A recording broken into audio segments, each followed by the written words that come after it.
بسم اللہ الرحمن الرحیم نحمده ونصلي ونسلم على رسوله الكريم. اعوذ بالله من الشيطان الرجيم. بسم الله الرحمن الرحيم. ان الله وملائكته يصلون على النبي يا ايها الذين امنوا صلوا عليه وسلموا تسليما. اللهم صل على سيدنا وشفيعنا مولانا محمد البارك وسلم صلاة وسلام عليك سيدي يا رسول الله صلى الله تعالى عليه وسلم. 2.5 پارہ آج مکمل ہوا ہے. سورہ بقر شریف مکمل ہو گئی. سورہ آل عمران شریف شروع ہو چکی ہے.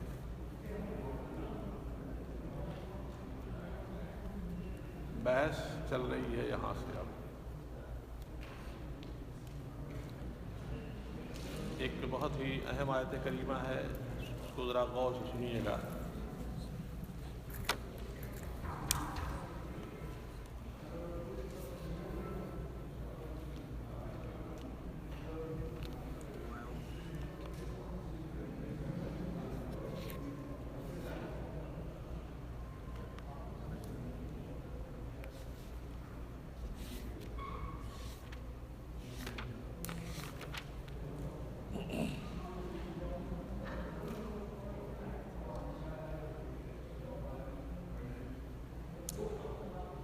غور سے سنیے اس آیت کریمہ کو.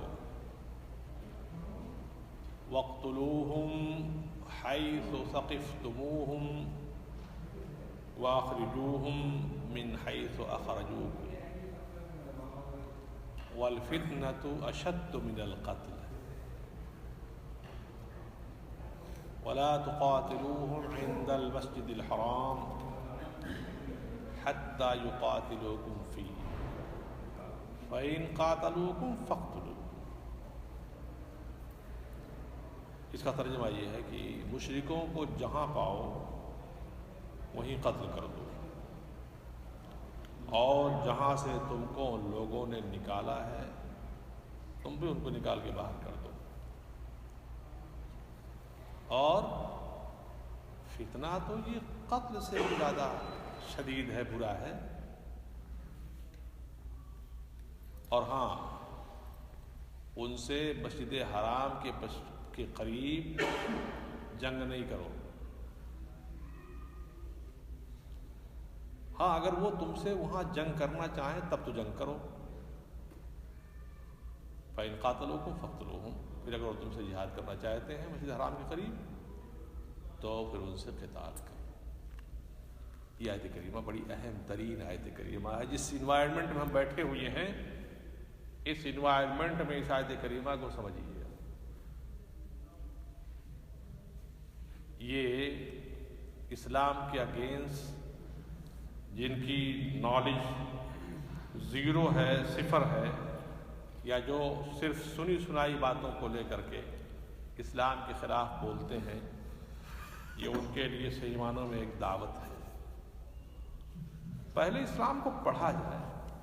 کسی بھی چیز کے اوپر آپ کمنٹ کرنا چاہتے ہو ضروری ہے پہلے اس کو پڑھیں. آپ پڑھنے کے بعد پھر آپ کمنٹ کریں اس کے اوپر. اب بغیر پڑھے ہوئے کمنٹ کریں گے تو جیسے کوئی اندھا ہے, وہ راستہ ٹھوٹا چل رہا ہے, وہی صورتحال ہے. اس آیت کریمہ کو لے کر کے پورا ایک محاذ کھڑا کیا گیا ہے. یہ آیت کریمہ یہاں بھی ہے, سورہ نساء شریف میں بھی ہے. تو آپ سے بھی ہو سکتا ہے سوال ہو کہ صاحب قرآن کے اندر لکھا ہوا کہ مشرکوں کو جہاں پاؤ وہاں قتل کرو, اس کا مطلب کیا ہے؟ اسلام تو دہشت گردی کی تعلیم دیتا ہے. پھر تو اسلام تو دہشت گردی کی تعلیم دیتا ہے. آپ سے سوال ہو سکتا ہے, کہیں بھی ہو سکتا ہے. اس پر میں حالانکہ بول بھی چکا ہوں میں, لیکن پھر بھی یاد ہو جائے کچھ نئے چہرے ہیں. دیکھیں, قرآن پاک کی کوئی بھی آیت ہو, اس کا ہسٹوریکل بیک گراؤنڈ جب تک نہیں معلوم ہوگا اس وقت تک اس کے بارے میں آپ کوئی حکم نہیں لگا سکتے. اور جو ہمارے اسلام کے خلاف جتنی ذہنیتیں ہیں, جتنے دماغ ہیں, جو لوگ مومنٹ چلا رہے ہیں، ان کا حال یہی ہے کہ وہ اس ہسٹوریکل فیکٹ کو جو ہے اگنور کر کے جو لکھا ہوا ہے ظاہری طور پر خالی اسی کو بیان کرنے کے بعد لوگوں کو گمراہ کر رہے ہیں۔ ظاہر سی بات ہے، کوئی بھی جو ہے حادثہ ہوتا ہے یا کوئی رول بنتا ہے تو اس کے پیچھے کچھ تاریخ ہوتی ہے جس کی بنیاد پر اس کو بنایا جاتا ہے۔ کوئی بھی ملک کا جو قانون ہے وہ سارے ماحول کو دیکھ کر کے تب بنایا جاتا ہے، اسی لیے اس میں امینڈمنٹ کرنی پڑتی ہے بعد میں آگے چل کر کے کہ کہیں اور کوئی ضرورت پڑی جو اس وقت نہیں تھی تو تھوڑا سا اور قانون بڑھا دیا گیا، کچھ اور اس میں اضافہ کر دیا گیا، کچھ اور اس میں ملا دیا گیا، اس لیے ضرورت پڑا کرتی ہے۔ قرآن چونکہ یہ اللہ جل شانہ کا ازلی اور ابدی قانون ہے، اس میں کوئی تبدیلی نہیں ہے، لیکن اس کا تاریخی پس منظر جب تک معلوم نہیں ہوگا گمراہی آدمی کو ضرور کرے گی۔ واقعہ کیا ہے؟ واقعہ یہ ہے اصل میں کہ مکہ مکرمہ میں جب صحابہ کرام تھے اور اسلام بھی شروع پھیل رہا ہے تو لا الہ الا اللہ محمد رسول اللہ، یعنی ایک چھوٹا سا یہ سنٹنس ہے، لا الہ الا اللہ محمد رسول اللہ، یہ اتنا زہریلا تھا ان لوگوں کے نزدیک کہ یہ سننا بھی برداشت نہیں کر پاتے تھے اس جملے کو، دونوں جملوں کو۔ حالانکہ کچھ نہیں ہے اس کے اندر، آپ لوگ 100 مرتبہ پڑھتے ہو، کچھ ہوتا ہے کچھ نہیں، نہ گرمی نہ ٹھنڈا، کچھ بھی نہیں، لیکن وہ اس کو ہضم نہیں کر پا رہے تھے، برداشت نہیں کر پا رہے تھے۔ تو صرف اسی 2 جملے کی بنیاد پر اس کہنے والے کو اتنا ٹارچر کرتے تھے، جہاں پاتے تھے مارتے تھے، قتل کرتے تھے۔ یہ صورتحال تھی۔ کتنے واقعات ہیں، یعنی حضور نے جو ہے ہجرت کا حکم دیا کہ بھائی چلو، جب یہ مکے کی زمین تمہارے لیے سازگار نہیں ہو رہی ہے تو چلو ایسا ہے کہ مدینے چلتے ہیں۔ ٹھیک ہے بھائی، آپ کی زمین ہے، آپ لیے رہو، ہم کو تو جانے دو، لیکن ان کی دادا گیری ملاحظہ کیجیے کہ جانے والوں کو پکڑتے تھے اور پکڑ کر کے مارتے تھے اور کبھی کبھی قتل بھی کر دیا کرتے تھے، جانے بھی نہیں دیتے تھے۔ یہ صورتحال تھی۔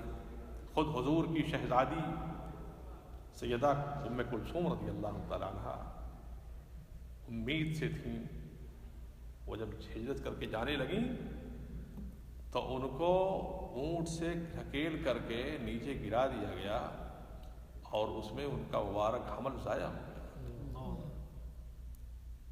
اتنی زیادہ زیادتی کی گئی تھی، مسلمان کمزور تھے، بار بار حضور سے اجازت مانگتے، یا رسول اللہ ہمیں اجازت دیجیے ہم اس کا جواب دیں، حضور خاموش رہتے تھے، اس لیے کہ حضور کا کوئی بھی عمل اپنی طرف سے نہیں بلکہ اللہ کے حکم کے مطابق ہوتا تھا۔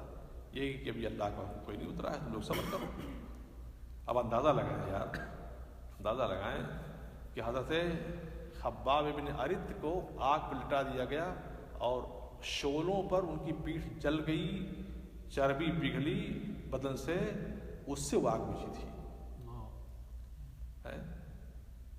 حضرت خبیب ابن عدی کو سولی دے دی گئی، ہنگ کر دیا گیا ان کو۔ بلال حبشی رضی اللہ تعالیٰ عنہ کو اتنا ستایا گیا کہ اللہ اکبر، پہاڑ بھی ہوتا تو اپنے جگہ سے ہل جاتا۔ کیا جرم تھا ان لوگوں کا بھائی؟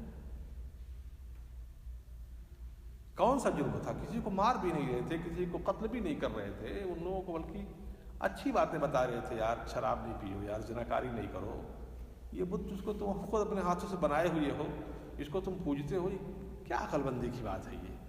مگر یہ بات ان کے لیے زہریلی تھی۔ تو اس ایک لا الہ الا اللہ محمد رسول اللہ کے جملے کی بنیاد پر اکنامکلی، سوسائٹیکلی، ہر اعتبار سے ان کو اتنا ٹارچر کیا گیا، اتنا ٹارچر کیا گیا کہ کتنے تو اللہ کو پیارے ہو گئے اسی وقت۔ اب اندازہ لگائیں کہ پہلی ہجرت ہوئی ہے، حبشہ گئے، حبشہ کوئی تھوڑی فاصلے پر ہے، اب تو خیر سعودی عربیہ ایک برج بنانے جا رہا ہے، یہاں سے لے کر کے وہاں تک، مصر تک، اب تو سب ایک ہو جائے گا۔ اس زمانے میں حبشہ کی مسافت کوئی کم تھی، 1000 میل سے دوری کا بیچ میں سمندر بحر احمر پڑ رہا ہے، ریڈ سی، وہاں تک پہنچ گئے صاحب، وہاں تک پہنچ گئے، جگہ جگہ مسلمانوں کے خلاف۔ پھر مسلمان جب ہجرت کر کے چلے گئے، تھوڑا اسٹیبلشمنٹ ہوا، اس کے بعد یہ صورت مدنی ہے، یہ سورہ بقرہ جو ہے یہ مدنی ہے، مدینے میں اتری ہے۔ پھر ان کو حکم دیا گیا، اس لیے دیکھو نا کہ وَأَخْرِجُوهُم مِّنْ حَيْثُ أَخْرَجُوكُمْ، جہاں سے تم کو نکالا تھا نا تم بھی وہاں سے نکالو ان کو، اب جہاں ان کو پاؤ قتل کرو، جس طرح سے تم کو ان لوگوں نے ستایا ہے، قتل کیا ہے، اس طرح سے تم بھی ان کو قتل کرو۔ تو کیا ہوا ہے تو سبھی جانتے ہیں، ہر ملک کا قانون ہے۔ اس ملک میں، ہم جس ملک میں رہ رہے ہیں، کیا کوئی ایسا شخص ہے کہ اگر کسی کو یوں قتل کر دے اور اس کو چھوٹ دے دی جائے کہ جاؤ تم ٹہلو؟ لا ہوتے ہیں، قانون ہوتے ہیں، اصول ہوتے ہیں، یہ قانون اتار دیا گیا۔ تو یہ قانون ان لوگوں کے لیے ہے جو مسلمانوں کو ستاتے تھے، جو مسلمانوں کو ڈیمیج کرتے تھے، جنہوں نے مسلمانوں کو قتل کیا تھا، ان کے لیے ہے۔ ورنہ اسی قرآن کے اندر پھر دوسری جگہ بیان فرمایا گیا ہے کہ وَإِنْ أَحَدٌ مِّنَ الْمُشْرِكِينَ اسْتَجَارَكَ، آئے گیا ہے کلمہ سورہ توبہ شریف میں، فَأَجِرْهُ حَتَّىٰ يَسْمَعَ كَلَامَ اللَّهِ ثُمَّ أَبْلِغْهُ مَأْمَنَهُ۔ اگر مشرکوں میں سے کوئی ایک تمہارا پڑوسی بن کر کے رہنا چاہے، استجارک، تم سے پروٹیکشن چاہے، تو اس کو پڑوسی بنا کے رکھو، اس کو پروٹیکٹ کرو، اس کو قریب رکھو، اس کو قرآن سناؤ، ہو سکتا ہے ایمان لے آئے وہ، اور پھر اس کو جہاں وہ رہتا ہے آرام کے ساتھ اس کو اس کے امن کی جگہ پر پہنچا دو، اس کے گھر لے جا کر کے۔ یہ بھی قرآن میں آیا ہوا ہے۔ اور اسی قرآن میں ہے سورہ ممتحنہ شریف 28ویں پارے میں، یہ دیکھیں، یہ میں اس لیے بیان کر رہا ہوں کہ یہ بڑی اہم گفتگو ہے۔ سورہ ممتحنہ شریف میں ہے 28ویں پارے میں، یہ دیکھیں آیت کریمہ۔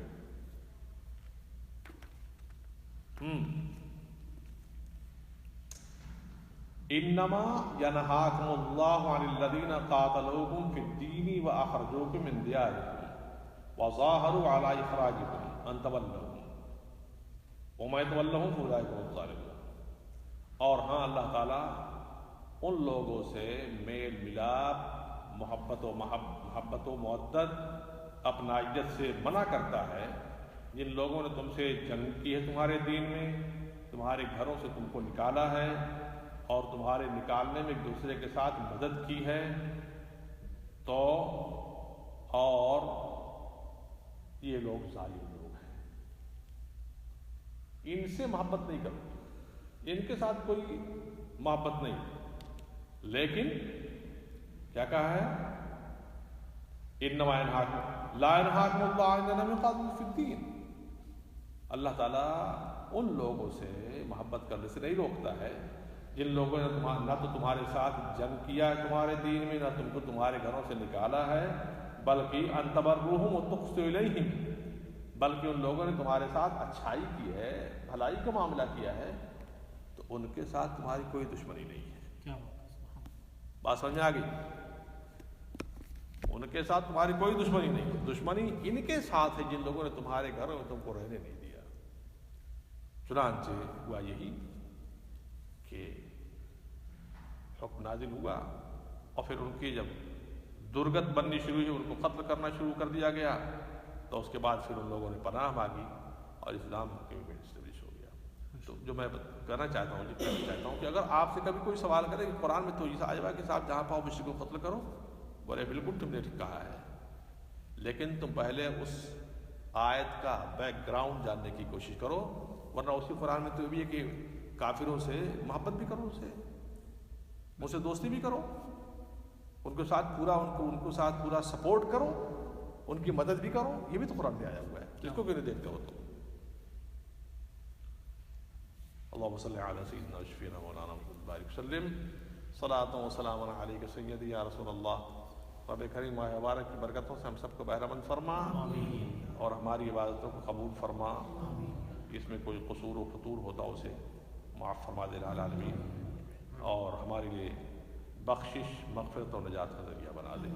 صلی اللہ تعالیٰ علی خیر خلقہ نور عرشی سیدنا مولانا محمد وعلی واصحاب اجمعین برحمتک یا ارحم الراحمین. اصل میں ٹائم اتنا شارٹ ہوتا ہے کہ اس میں کیا آدمی بیان کر سکتا ہے. نگاہ